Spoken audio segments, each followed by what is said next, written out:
Before we delve into the shadows that linger by the river's edge, a quick word. The stories we share here are designed to pull you into the heart of the mystery, to make you feel the chill of the unknown and the satisfaction of the final reveal.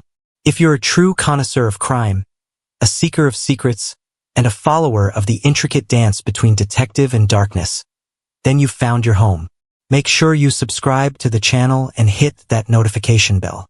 You won't want to miss a single clue in the cases that lie ahead. Now let the current take you into the heart of a darkness solidified in stone. The August sun was a merciless hammer over the town of Havenwood, beating down on the sluggish, green-brown water of the Serpentine River. It was the kind of heat that made the air shimmer and warped the familiar into the strange. For 16-year-old Leo and his friend, Sam, it was just another day of summer purgatory, a day to be killed before it killed them with boredom.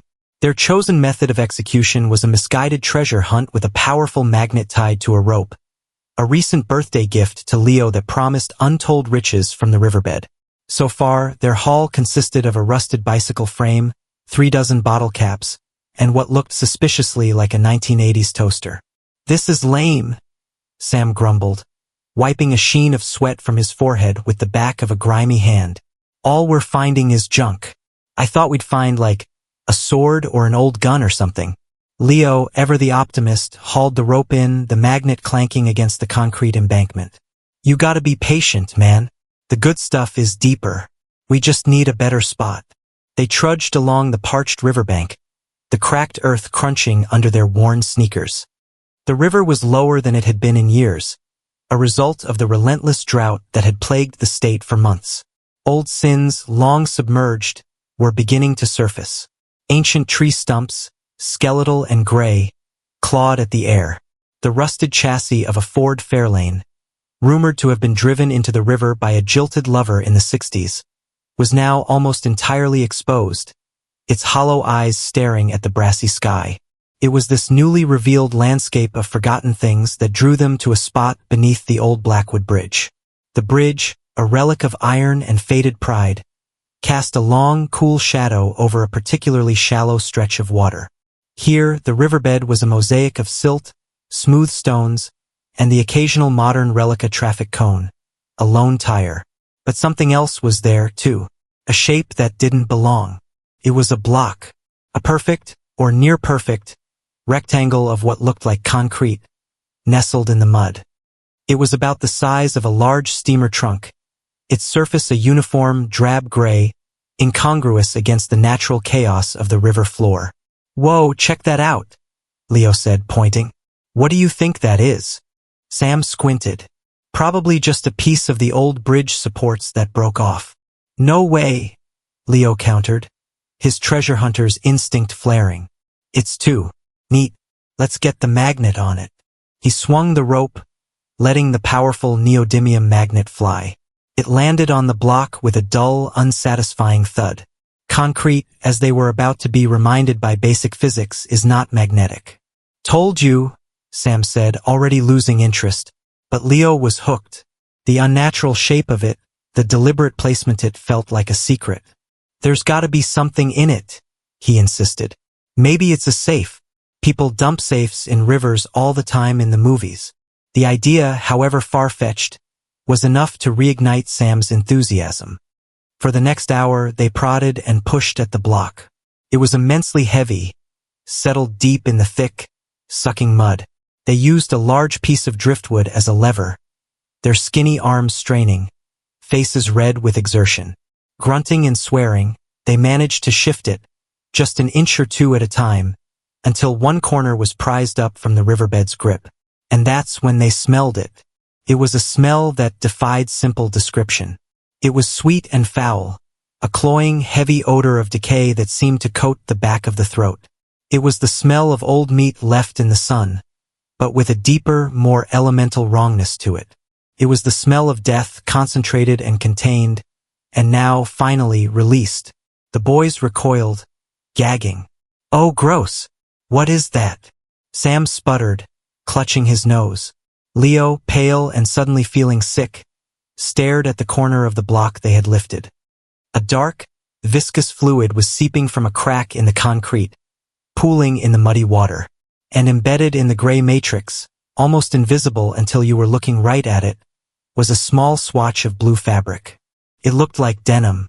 A cold dread, far more chilling than the river water, washed over Leo. The treasure hunt was over. The game was done. This wasn't a safe. It was a coffin. His hands shaking, he fumbled for his phone. His voice was a reedy whisper when he finally managed to dial 911. I think we found something in the river, he stammered to the operator. Something bad. Detective Miles Corbin's knee was acting up again. A dull, throbbing ache that was as reliable a barometer of impending trouble as the dark clouds that often gathered over the Havenwood Sheriff's Department. He was nursing a cup of coffee, his third of the morning and already as bitter as his mood when the call came in. He listened to the dispatcher's report, his eyes narrowing slightly. Kids with a magnet. Concrete block. A bad smell. Could be anything. Poached deer illegally dumped. A beloved family pet given a callous burial. But it could be the other thing. In his 25 years on the force, Corbin had learned that the other thing had a nasty habit of showing up on the hottest, most miserable days of the year. His partner, Detective Lena Navarro, was already grabbing her keys. She was 15 years his junior, sharp, ambitious, and possessed an energy that Corbin found both admirable and exhausting. She didn't have a bum knee or a cynical outlook forged from decades of seeing the worst of humanity. Not yet, anyway. Beneath the Blackwood Bridge? She asked, her voice crisp. River's low there. Could be something that's been down there for decades. Could be, Corbin grunted, pushing himself to his feet. The knee protested with a sharp spike of pain. Or it could be something that was put there last week. Let's go see what treasure the kids dug up. The scene under the bridge was already a chaotic diorama of official activity. Uniformed officers had cordoned off the area with yellow tape, its cheerful color a jarring contrast to the grim task at hand. The two teenagers, Leo and Sam, were sitting on the back bumper of a patrol car, wrapped in shock blankets despite the oppressive heat, giving their statements to a young deputy who looked barely older than they were. Corbin and Navarro ducked under the tape, their badges glinting in the dappled sunlight. The stench hit them immediately. It was worse than the dispatcher had described, a thick, almost tangible miasma that clung to the humid air. Corbin had smelled it 100 times before, and it never got any easier. It was the smell of secrets rotting. Dr. Anya Sharma, the county's chief medical examiner, was already at the water's edge, her face a mask of professional neutrality. She was a small, precise woman whose calm demeanor belied a mind as sharp as any scalpel she wielded. Miles, Lena, she greeted them with a nod. Glad you could join the party. And I'd advise you to stay upwind. What are we looking at, Anya? Corbin asked, his gaze fixed on the concrete block. It sat in the shallow water like a malevolent monolith, a slab of modern geology that had no business being there. The county's forensics team was already at work, photographing it from every angle, their white Tyvek suits making them look like astronauts exploring a hostile new world. Officially, it's a rectangular block of poured concrete, approximately 5 feet by 3 feet by 3 feet, Sharma said, ticking off the details in her methodical way. Unofficially, it's a tomb. I can't be sure until we get it back to the lab and open it up, but the seepage and the bouquet are highly indicative of decomposing organic matter. Human, most likely, given the context. Navarro crouched by the water, careful not to disturb the muddy bank. The boys said they saw a piece of fabric. Denim. They were correct, Sharma confirmed. There's a small section visible on the southeastern corner. And if you look closely, she pointed with a gloved finger.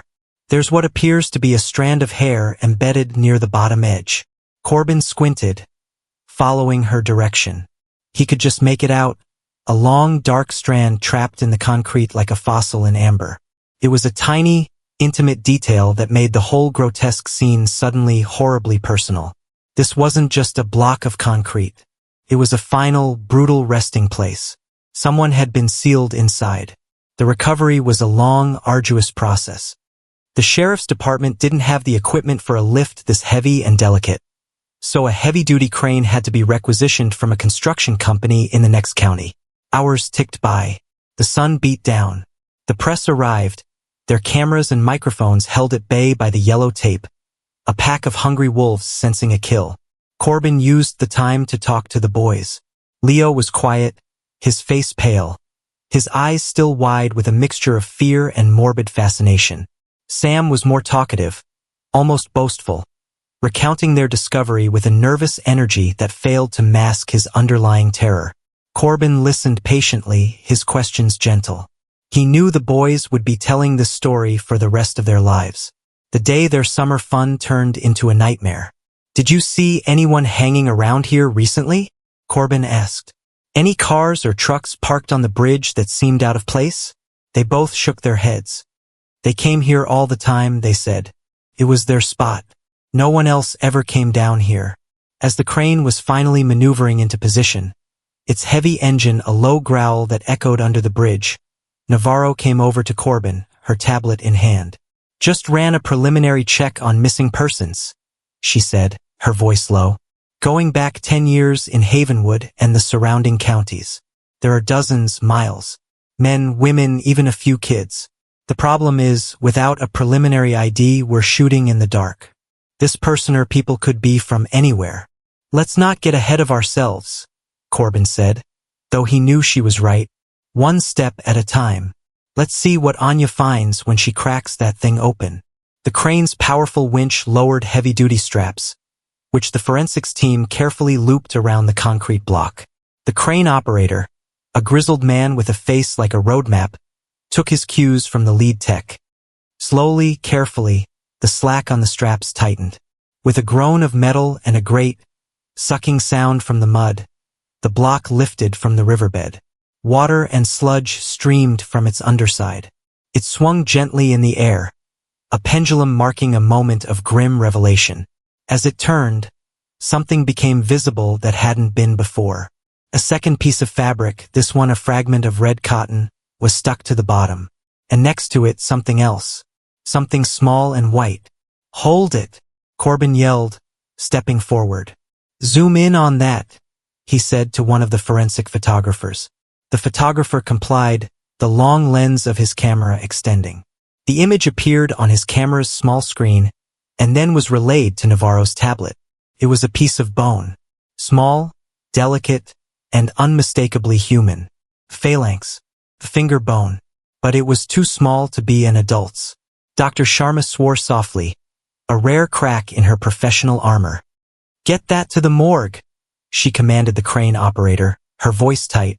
"Now, handle it like a goddamn Faberge egg."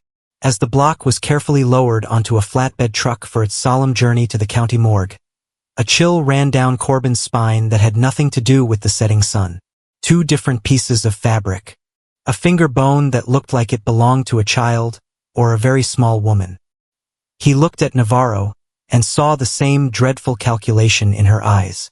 "She said people," Navarro murmured almost to herself. "When we first got here, she said this could be for people." Corbin nodded slowly, the ache in his knee forgotten, replaced by the cold, heavy weight of what was to come. "I don't think it's a he or a she in there, Lena," he said, his voice a low growl. "I think it's a they." The implications were staggering. This wasn't just a murder. It was a feat of engineering. To mix and pour that much concrete, to transport it to a remote location, to dump it in a river, it required planning, strength, and a chilling degree of cold-blooded determination. And it suggested a killer or killers who wanted to make absolutely certain that their victims were never, ever found. The drive back to the station was quiet, the air in the car thick with unspoken thoughts. The initial adrenaline of the discovery had faded, leaving behind the grim reality of the work ahead. A murder investigation is a mountain, built one grain of evidence at a time. Right now, all they had was the mountain's brutal, silent peak. Back in the fluorescent hum of the sheriff's department, they set up a new murder board. A large, stark white canvas that would soon be filled with photos, notes, and timelines. For now, it held just one picture. a high-resolution photograph of the concrete block, suspended from the crane, dripping river water and secrets. In the center, Corbin wrote in black marker, River John/Jane DOE-S. The call from Dr. Sharma came just after midnight. Corbin was at his desk, staring at the blank board, a fresh cup of coffee gone cold beside him. Navarro was on her laptop, building a digital case file, her face illuminated by the screen's glow. You'd better get down here, Sharma's voice said over the speakerphone, devoid of its usual clinical detachment. Both of you. Did you get it open? Corbin asked. There was a pause. When Sharma spoke again, her voice was heavy with a weariness that went beyond physical exhaustion. We did. And Miles, you'd better brace yourselves. It's worse than we thought. The Havenwood County morgue was a sterile, cold place, its silence broken only by the hum of refrigeration units.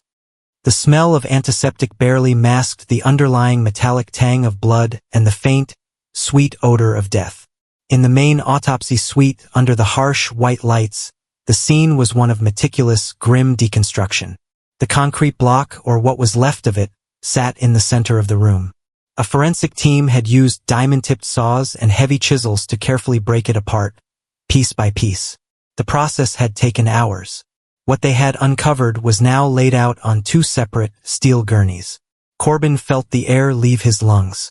He had seen a lot of things. He had stood over the victims of car crashes, cartel hits, and domestic disputes that had ended in bloodshed. But this was different. This was a new circle of hell. There were two bodies. They were tangled together in a grotesque final embrace, their limbs contorted and broken to fit within the confines of their concrete tomb. The lime in the concrete had accelerated decomposition in some places and saponified the fatty tissues in others, creating a waxy, preserved effect known as adipocere. The combination was a nightmarish landscape of decay and preservation. The first body was a woman. Dr. Sharma stood beside it, a long steel pointer in her hand. Female, Caucasian. We're estimating late 20s to early 30s. Approximately 5'6". Dark hair, as we saw from the strand on the exterior. Cause of death isn't immediately obvious due to the state of the remains, but I can tell you she suffered significant blunt force trauma to the skull, likely pre-mortem. She pointed to a spiderweb of fractures on the side of the skull, which had been painstakingly pieced together by her team. She was wearing blue jeans and a simple cotton t-shirt. No jewelry, no identifying marks that we've found so far. Navarro was taking notes, her face set, her expression unreadable. Corbin found his eyes drawn to the woman's hands. Her fingers were curled, not into a fist, but as if she had been clutching something. Then he turned to the second gurney, and the professional detachment he had cultivated over 2 decades shattered into a million pieces. The second body was that of a child, a little girl. Her small form was even more ravaged by the chemical processes within the concrete. She was dressed in red cotton pajamas, decorated with faded yellow stars. The finger bone they had seen at the river's edge belonged to her. Female, also Caucasian, Dr. Sharma said, her voice now barely a whisper. Dental records suggest she was between 6 and 8 years old. Like the adult female, there's evidence of head trauma. But there's something else. She gently turned the child's small skull. On the back, just above the nape of the neck, was a small, perfectly round hole. Is that a bullet hole? Navarro asked, her voice strained. It is, Sharma confirmed. .22 caliber by the looks of it. Fired at close range. Execution style. The silence in the room was absolute. The humming of the coolers seemed to fade into nothingness. A mother and child. Beaten, shot, and then encased in concrete and thrown into a river. This wasn't just murder. This was an act of profound evil. A calculated and vicious erasure of 2 human lives. We found this, Dr. Sharma said, picking up a small, sealed evidence bag from a nearby tray. It was clutched in the woman's hand, protected from the worst of the concrete by her grip. Inside the bag was a small, silver locket, tarnished and caked with grime. It was heart-shaped. Navarro took the bag, holding it up to the light. Can we open it? It's fragile, Sharma warned. But yes, with painstaking care, using a pair of tweezers, Navarro worked the tiny clasp. The locket sprang open. Inside, miraculously preserved, were two miniature photographs. On one side was a smiling woman with dark hair, the same woman now lying on the steel table. On the other side was a little girl with a gap-toothed grin, wearing the same pajamas she had died in. Beneath the child's photo, a tiny, almost microscopic inscription had been engraved into the silver. "My star. My sky." Corbin turned away, walking to the far side of the room. He stared at the reflection in a glass cabinet, but he didn't see himself. He saw the smiling faces in the locket. He saw a mother and her daughter, frozen in a moment of happiness, utterly oblivious to the concrete tomb that awaited them. The mountain they had to climb had just grown impossibly high. They had no names. They had no suspects. All they had were two bodies, a silver locket, and the chilling certainty that a monster was walking free in the sun-drenched streets of Havenwood. And monsters, Corbin knew, rarely stop at just one act of evil. He had to find this one, before the river was asked to keep another secret. The first 48 hours of a homicide investigation are a frantic, caffeine-fueled sprint. They are a desperate scramble to corral the chaos of the initial discovery into the rigid, logical framework of a case file. For the investigation into the River Block murders, as the media had already dubbed them, that sprint felt more like wading through quicksand. The victims were nameless, their killer a ghost. The only tangible evidence was the concrete that had served as both tomb and coffin, and the small, heartbreaking locket that now sat in the evidence room, a silent testament to a bond brutally broken. Detectives Corbin and Navarro found themselves at the epicenter of a storm. The sheriff's department was a hive of activity, with uniformed officers, analysts, and support staff all pulled into the orbit of the case. The press was relentless, their satellite trucks parked like vultures outside the station, their questions a constant barrage of speculation and demand. Havenwood, a town that usually made the news for its annual Strawberry Festival, was now the subject of national headlines, its placid surface shattered by the darkness that had been dredged from the Serpentine River. The morning after the bodies were discovered, Corbin and Navarro held their first major briefing. The conference room was packed, the air thick with the smell of stale coffee and grim determination. On the large whiteboard, Navarro had pinned the two autopsy photos. She had deliberately chosen clinical, depersonalized shots, but there was no escaping the horror. A mother and her child, their faces obscured, their bodies a testament to the violence they had endured. "All right, people, listen up," Corbin began, his voice a low rumble that commanded attention. "What we have are two unidentified victims. A Caucasian female, late 20s to early 30s, and a Caucasian female child, aged 6 to 8. We believe they are mother and daughter. Time of death is a wide window. Dr. Sharma is working on it, but the unique preservation conditions inside the concrete make it tricky. She's estimating anywhere from 18 months to 3 years ago." He let that sink in. 3 years. A lifetime in an investigation. Trails go cold, memories fade, evidence degrades. "Our priorities are twofold," he continued, pacing in front of the board. "First and foremost, we need to identify them. We need to give them their names back. Second, we need to find out where they came from and who put them in that box." Navarro stepped forward, tapping a section of the board. "We're running their DNA through Cody's, of course, but that's a long shot unless one of them has a prior criminal record or is linked to another case. We're also working with the National Center for Missing and Exploited Children. We've sent them the girl's profile, dental records, and a digitally reconstructed image of her face based on the skull. The same process is underway for the mother." She pointed to two ghostly, computer-generated images that had been pinned to the board. They were unervingly lifelike, grayscale reconstructions that stared out with empty digital eyes. The woman was pretty, with high cheekbones and a gentle mouth. The little girl had a mischievous, gap-toothed smile. They were faces that should have been in a family album, not on a murder board. "These images are being released to the public today," Navarro said. We're asking every department in a 500-mile radius to cross-reference these with their own missing persons files from the last 5 years. We need fresh eyes on old cases. The investigation branched out into a dozen different directions. One team was assigned to the concrete itself. A forensic geologist was brought in to analyze its composition. His initial findings were both helpful and frustrating. The specific mix of sand, aggregate, and cement was common, a type you could buy at any major hardware store. However, he did find trace elements of a specific type of red clay that wasn't native to Havenwood County. It was more common in the foothill regions, about 100 miles to the east. It was a lead but a vague one, a needle in a haystack the size of a mountain range. Another team was tasked with the impossible, trying to trace the locket. It was a generic, mass-produced piece of jewelry, with no maker's mark. Thousands like it had been sold in department stores and jewelry chains across the country. The inscription, "My Star, My Sky," was the only unique feature.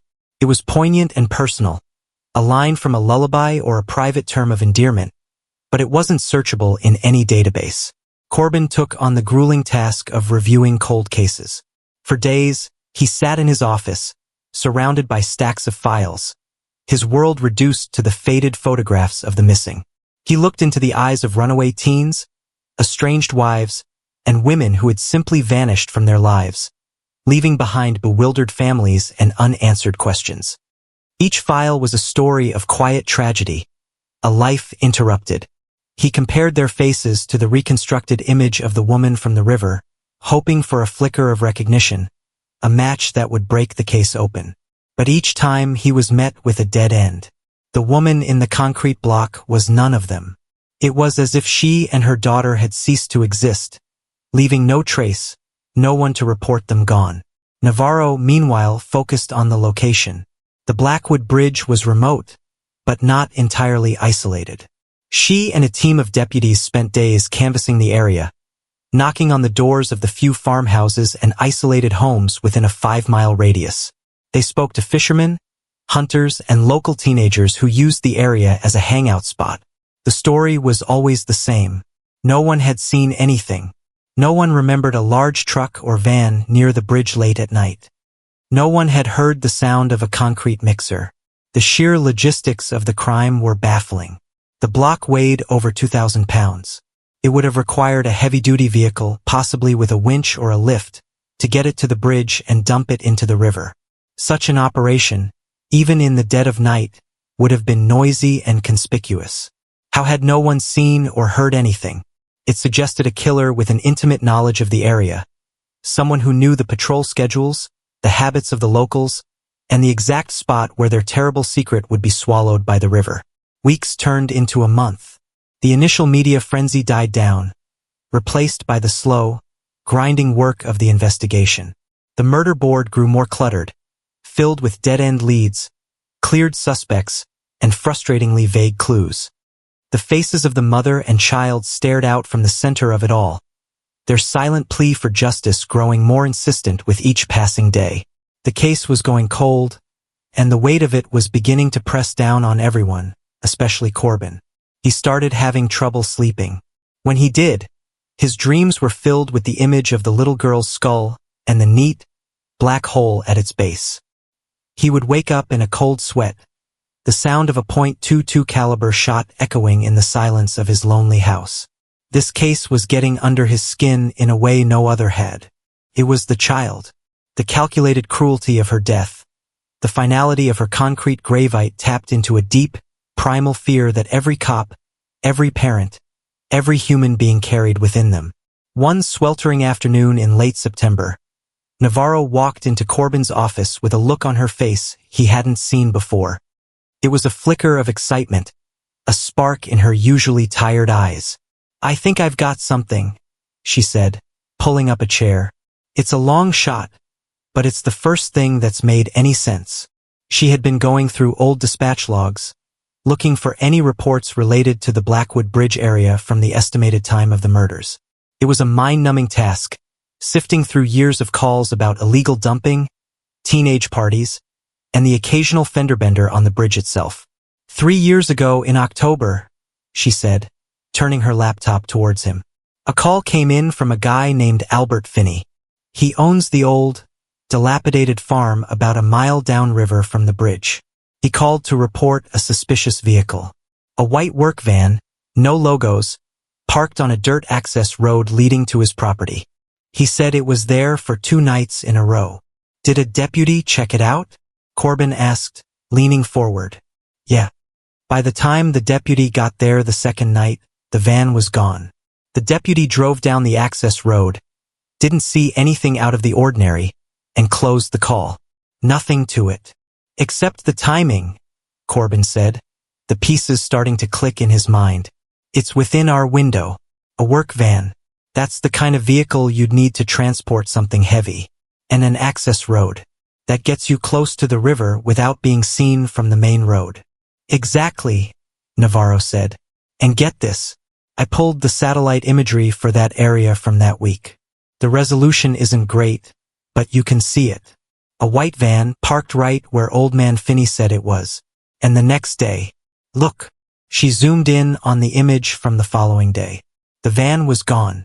But on the ground, near where it had been parked, was a dark, irregular shape. A stain. It could be an oil leak, Corbin said, cautious. Or nothing. It could be, Navarro agreed. But what if it's a slurry of concrete? What if they mixed it right there? It was the first solid lead they'd had in weeks. Albert Finney was old, cantankerous, and half-deaf, but his memory was sharp. He remembered the van clearly.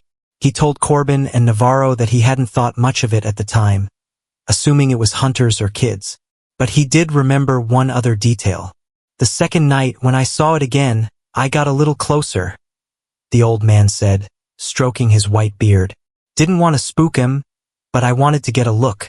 It was dark, but I saw a fella. Big fella. Broad shoulders. He was loading something heavy into the back of the van.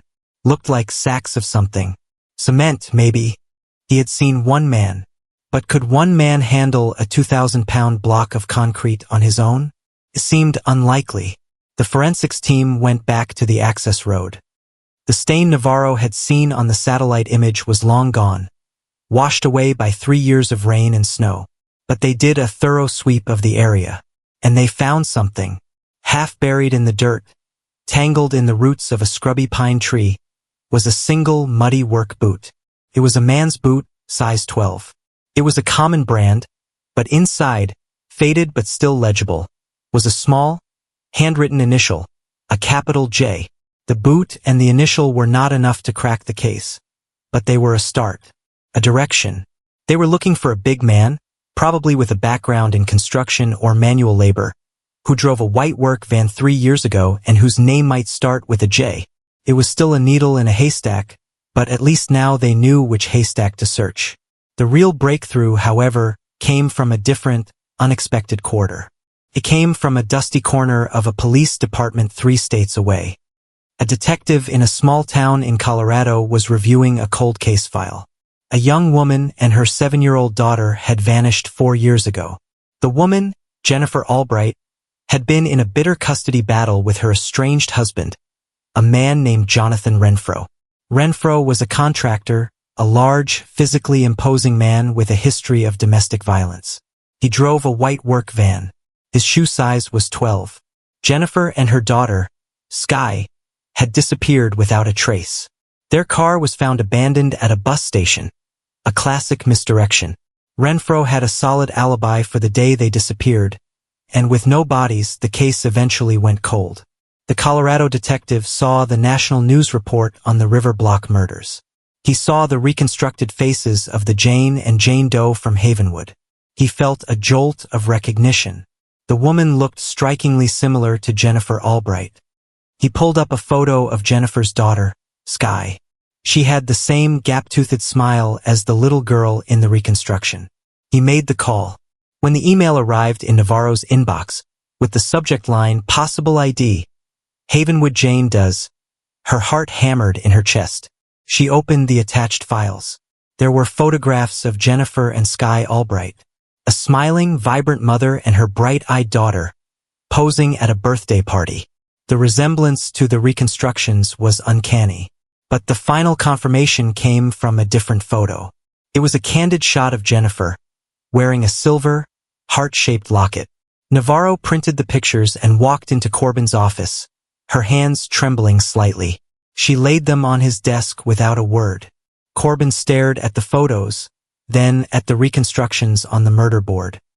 He looked at the picture of Jennifer Albright, and then at the evidence photo of the locket. Jennifer and Skye. Their names were Jennifer and Skye Albright. The silence in the room was broken only by the hum of the air conditioner. Giving the victims their names back was a victory, but a hollow one. It didn't lessen the horror of their deaths. It amplified it. They were no longer anonymous symbols of violence. They were real people. A mother who loved her daughter. A little girl who would never grow up. "Jonathan Renfro," Corbin said, his voice quiet but laced with steel. "Let's find out everything there is to know about this son of a bitch." The deep dive into Renfro's life painted a chilling picture. He was a man with a volatile temper, a classic abuser who controlled Jennifer through fear and intimidation. After she finally found the courage to leave him, he became obsessed, stalking her, harassing her, making her life a living hell. His alibi for the time of her disappearance was that he had been on a solo hunting trip in a remote national forest. It was an alibi that was impossible to verify. He claimed Jennifer had run off to join a cult, a story that his friends and family had readily believed, as it fit the narrative of her being an unstable woman. They discovered that 3 years ago, around the time of the murders, Renfro's contracting business had a job in a town just 50 miles from Havenwood. He had been in the area. He had access to concrete, the tools to mix it, and the van to transport it. The pieces were all falling into place. The final, damning piece of evidence came from Dr. Sharma. She had been meticulously cleaning the bones of the victims, and she had found something on Skye's tiny vertebrae, microfractures, injuries consistent with long-term physical abuse. Jonathan Renfro had not only murdered his daughter, he had been torturing her, too. Corbin felt a cold, hard knot of fury tighten in his gut. This was no longer just a case. It was a crusade. They got a warrant for Renfro's arrest and to search his property in Colorado. The Colorado PD brought him in. He was exactly as described. Big, arrogant, and dismissive. He laughed when they told him they were questioning him about his missing wife and daughter. He stuck to his story that she had run away. But his arrogance began to crack when Corbin and Navarro walked into the interrogation room. They weren't the local cops he had dealt with before. They had a different look in their eyes. The look of people who knew the truth. Navarro started the questioning, her voice calm and even. She walked him through his story, letting him build his own cage of lies. Corbin sat in the corner, silent, watching. He watched Renfro's body language, the slight twitch in his eye when Navarro mentioned the white van, the way he clenched his fists when she said Jennifer's name. The search of Renfro's house and workshop yielded a treasure trove of circumstantial evidence. They found receipts for large purchases of cement and aggregate from a hardware store near Havenwood, dated from the week of the murders. In the back of his workshop, under a pile of old tarps, they found faint traces of red clay, the same type found in the concrete. The forensic team did a luminol spray in the back of his current work van. Even though it was a different van from the one he had 3 years ago, one corner lit up like a Christmas tree. The unmistakable glow of old bloodstains that someone had tried, but failed, to completely clean. Back in the interrogation room, Navarro laid out the evidence, piece by piece. The boot with the initial J, the witness who saw a big man loading sacks of cement, the receipts, the red clay, the blood in the van. Renfro's composure crumbled. The bluster and arrogance were replaced by a panicked sweat. He started to contradict himself, his lies tangling together. Finally, Corbin stood up and walked to the table. He leaned in close, his voice a low, menacing whisper. "We know what you did, Jonathan. We found them." He slid a photograph across the table. It wasn't an evidence photo. It was the picture of Jennifer and Skye from the birthday party. The smiling, happy faces. "We found them," he repeated. In a block of concrete at the bottom of a river. We know you beat that woman to death. We know you put a .22 caliber bullet in the back of your little girl's head. Renfro stared at the picture. His face, which had been a mask of defiance, finally broke.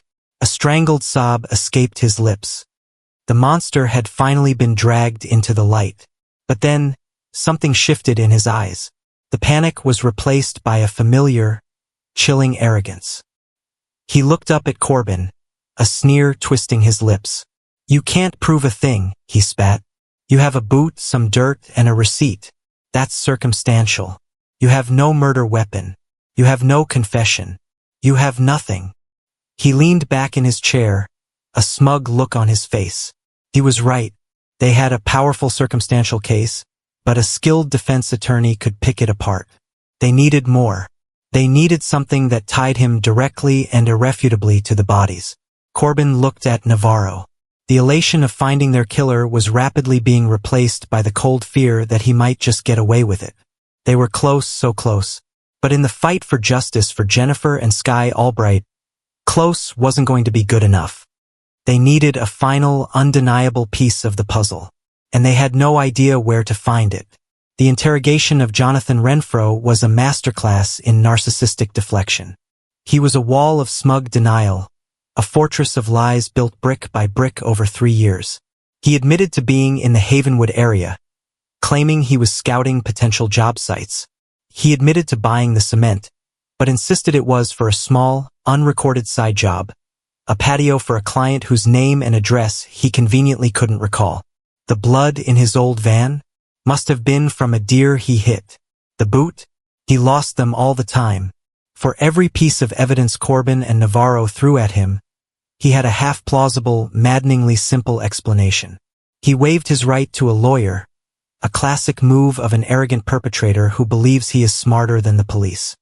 He was enjoying the game, the intellectual chess match, confident that their circumstantial case would crumble under scrutiny. Corbin knew they were in trouble.